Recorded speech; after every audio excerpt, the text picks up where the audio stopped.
Kreu i Partisë Socialiste Edi Rama në një forum për perspektivën ekonomike ka prezantuar shtyllat kryesore të qeverisë socialiste të pas 23 qershorit. Rama ka përmendur rritjen e prodhimit bujqësor dhe blegtoral për të shfrytzuar hapësirën rurale, si dhe 11.000 vende pune nga politikat e reja mbështetëse për turizmin.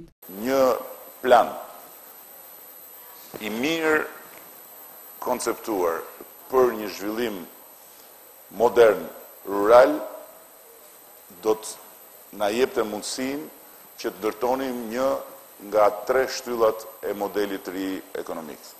Së dyti,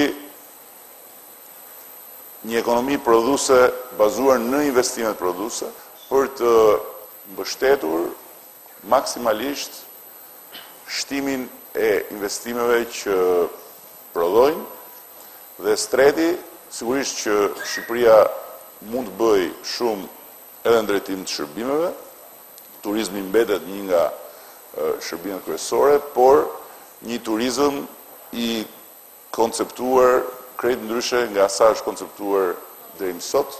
Çështja e pronës ka qenë aspekti tjetër kur Rama është ndalur nëpërmjet regjistrimit, kthimit dhe legalizimit.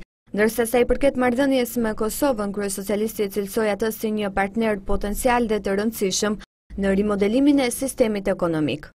Duke filluar nga investimet strategjike dhe në planin e turizmit janë absolutisht lidhura me domosdoshmërinë për një projekt strategjik kombëtar që ne do ta realizojmë bashkëpunim me qeverinë e Kosovës. Ky forum organizohej nga Dhoma Amerikane e Tregtisë dhe i pranishëm në të si dëgjues ishte edhe ambasadori Aleksandër Arvizu.